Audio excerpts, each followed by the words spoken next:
Hola, ¿cómo están? Hoy vamos a ver Apocalipsis Now, un verdadero clásico del cine de guerra, del cine histórico, dirigida por el norteamericano Francis Ford Coppola en 1979. Y es una película mítica directamente, no solo porque tiene miles de adherentes, porque es realmente una película excelente, sino que además las condiciones en las que se filmó y toda la historia de cómo se hizo la película también la convirtió en una película muy celebrada a nivel mundial. Pero fundamentalmente es una película sobre la guerra de Vietnam y sobre el ejército norteamericano en la guerra de Vietnam. Así que, en primer lugar, lo que voy a tratar de explicar es qué hacía Estados Unidos en Vietnam, por qué había una guerra en Vietnam, lo cual nos obliga a ir al siglo XIX, cuando Vietnam y sus países vecinos, Laos y Camboya, eran parte de una gran colonia francesa llamada Indochina. Recordemos que en el siglo XIX las potencias europeas se expandieron por el mundo y se dividieron buena parte del mundo no europeo en lo que se llamó la era del imperialismo, y Francia conquistó varios lugares diferentes del mundo y uno fue justamente Indochina. Ahora bien, en la década del 30, en el periodo de entreguerras, en Indochina y en particular en Vietnam surgieron varios movimientos nacionalistas que empezaron a pugnar por autonomía o por independencia. Y cuando en 1940 Francia fue derrotada por Alemania en la Segunda Guerra Mundial y entonces perdió parte de sus posesiones, los japoneses, que eran aliados de Alemania, invadieron Indochina, y si bien los movimientos nacionalistas que había en Vietnam resistieron esa invasión, también aprovecharon la oportunidad para intentar liberarse de los franceses. Cuando la guerra terminó, los japoneses y los alemanes fueron derrotados y los franceses pretendieron volver a Vietnam, el norte de Vietnam se independizó con el nombre de República de Vietnam y con la dirección de un partido que fue en realidad un conglomerado de movimientos nacionalistas dirigido por el Partido Comunista, que se llamó el Viet Minh. Y el líder del Viet Minh, que se convirtió en un personaje legendario, era Ho Chi Minh. Ho Chi Minh entonces logró separar al norte de Vietnam bajo su dirección, mientras que el sur se mantuvo bajo poder francés, y aunque al principio parecía que la situación podía funcionar, al poco tiempo empezaron los roces y empezó una guerra en la cual Francia pretendió volver a dominar a Vietnam del Norte, pero el Viet Minh logró resistir y después de unos años, en 1954, obtuvo una victoria decisiva en la batalla de Dien Bien Phu y obligó a los franceses a abandonar Vietnam. Vietnam quedó dividido en dos partes. Por un lado, Vietnam del Norte, comunista, con capital en Hanoi. Por el otro lado, Vietnam del Sur, capitalista, con capital en Saigón. En el marco de la Guerra Fría, la competencia que después de la Segunda Guerra Mundial llevaron adelante el bloque comunista y el bloque capitalista en distintos lugares del mundo para obtener la supremacía,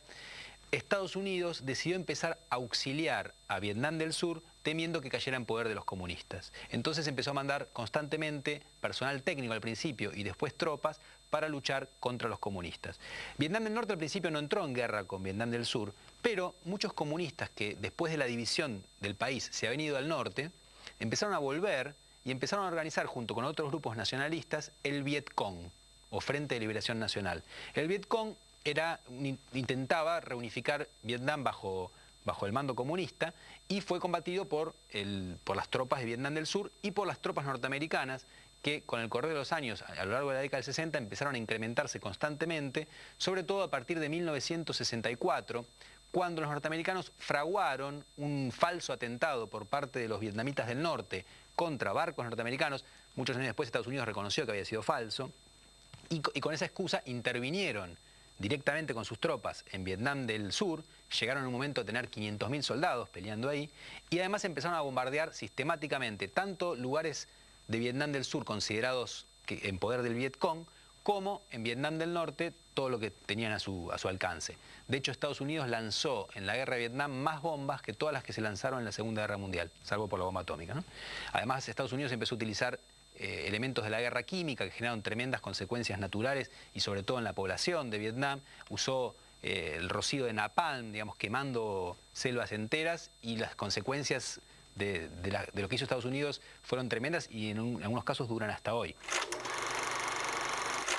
La brutalidad de esa guerra y de esa intervención hizo que en muchos lugares empezara a haber movimientos en contra de la intervención norteamericana en Vietnam, y por otra parte, el mismo Estados Unidos, y por primera vez en la historia de ese país, empezó a haber una gran resistencia interna a la guerra, que se hizo muy fuerte, sobre todo en el año 67-68, y que obligó al presidente Johnson, que había decidido empezar a mandar tropas masivamente a Vietnam, a intentar una solución pacífica del conflicto, aunque al principio no logró acordar ni con el Vietcong ni con Vietnam del Norte, que ya para el momento... para este momento estaba apoyando activamente al Vietcong, es decir, Vietnam del Norte comunista apoyando a la guerrilla comunista del sur, Vietcong luchando contra el Estado de Vietnam del Sur y contra Estados Unidos. Los norteamericanos, cuando cambió la presidencia y subió Nixon como presidente de Estados Unidos, redoblaron sus ataques, y no solo a Vietnam, sino además a los países vecinos, Laos y Camboya, porque muchos vietnamitas se refugiaban ahí, con lo cual hicieron que la guerra fuera aún más terrible y mucho más extendida. Las pérdidas humanas fueron enormes. Se calcula que más de 2 millones de vietnamitas murieron en la guerra, hubo como 3 millones de heridos, miles de niños que quedaron huérfanos, miles de desaparecidos, miles de personas que se tuvieron que ir, o sea, refugiados en distintos países. Además, para los norteamericanos fue muy dura la guerra, perdieron casi 60.000 soldados, que era mucho más de lo que ellos, por supuesto, pensaban en arriesgar. Y además, después de 8 años de pelear, Estados Unidos no logró ningún objetivo y tuvo que retirarse en 1973. Esto fue muy importante porque fue la primera vez en la historia de Estados Unidos que esta potencia perdía una guerra, lo cual sorprendió al mundo, desprestigió a Estados Unidos. Los vietnamitas, bueno, lograron convertirse después en un país unificado, porque si los norteamericanos se fueron en el 73, los norvietnamitas vencieron a Vietnam del Sur en el 75 y se formó la República Democrática de Vietnam, que, bueno, que existe hasta hoy. Y a partir de ese momento, Estados Unidos tuvo que repensar bastantes cosas de su política exterior y durante un tiempo existió el síndrome de Vietnam, es decir, las dificultades de ese país para repensar su política exterior durante unos años. La película de Coppola trata sobre este conflicto y a la vez es la adaptación de una novela del siglo XIX, de 1898, de Joseph Conrad, un escritor polaco que hizo toda su carrera en Gran Bretaña, un libro magistral que se llama El corazón de las tinieblas, que en realidad contaba en el Congo belga el viaje de un empleado de Marlowe, una persona que se emplea para una compañía belga, que va a buscar a Kurtz, que ha perdido el control en el corazón de las tinieblas, que es el nombre del libro. Y lo que hizo Coppola fue intentar adaptar o ubicar esa historia, en mi opinión muy logradamente, en el conflicto de Vietnam. Y eso potenció a la historia y además logra que realmente por momentos la historia sea muy atrapante y muy fascinante. Tiene un problema, esa historia, que también tenía el libro de Conrad, que es que no hablan el otro lado. Es decir, en la guerra de Vietnam que cuenta Coppola, los vietnamitas no están. No solo no están porque con eso trata de mostrar que el enemigo era bastante invisible a los ojos de los norteamericanos, sino que además mucho no importa por qué están peleando. En realidad su objetivo es tratar de pensar qué está pasando dentro del bando norteamericano y toda un poco la locura que rodeó a la guerra de Vietnam. La primera escena condensa el clima tremendo de la película. Es una escena en la cual, con un tema musical de los Doors, el grupo norteamericano, el tema The End, el final, en la cual el protagonista, Martin Sheen, está en un cuarto en un hotel en Saigón, bebiendo, pasándola aparentemente bastante mal, y la densidad que tiene esa escena ya anticipa lo que va a ser después la película en la jungla, en el viaje, buscando al coronel Kurtz, que es realmente toda una trama de una densidad enorme y con grandes actuaciones, como la del mismo Martin Sheen, la de Kurtz, que lo hace Marlon Brando, Robert Duvall, hay un papel chiquito de Harrison Ford, y por eso todo eso se convirtió en una película notable, incluso por su fotografía, que dirigió Vittorio Storaro, un conocido director de fotografía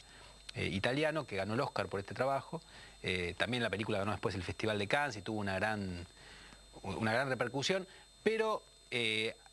la producción de la película fue realmente muy complicada. En un momento un tifón arrasó casi todas las locaciones y las instalaciones que tenían para filmar. Martin Sheen tuvo un ataque del corazón en el medio de la película y casi muere. Perdieron un montón de dinero por problemas de producción. Los helicópteros que alquilaban para la película eran usados a la vez por el dictador de Filipinas, Marcos, porque la película se filmó en Filipinas, haciendo que era Vietnam. Esos helicópteros eran usados para combatir contra una guerrilla que había en Filipinas, entonces quizá una filmación había que suspenderla porque los helicópteros tenían que ir a combatir de verdad. Y toda esa serie de cosas que hicieron que la película se convirtiera en un mito dentro de la historia de la producción de cine, le dieron un condimento mayor porque aparte la prensa estaba esperando que se estrenara. Entonces, como la película se llamaba Apocalipsis Ahora, Apocalipsis Now, preguntaban Apocalipsis when, ¿no? Apocalipsis cuándo, como que tardaba y tardaba en terminar de producirse. De todas maneras, más allá de todas las peripecias que fueron relatadas por la mujer de Coppola, que tiene un diario, un libro sobre el tema y también un documental que se llama El corazón de las tinieblas, la película, bueno, finalmente tuvo un final feliz y logró ser una de las mejores películas sin duda sobre la guerra, en mi opinión, y en particular sobre la guerra de Vietnam. Así que bueno, después de esta larga introducción, los invito a que veamos esta obra maestra, Apocalipsis Now, de 1979, dirigida por Francis Ford Coppola.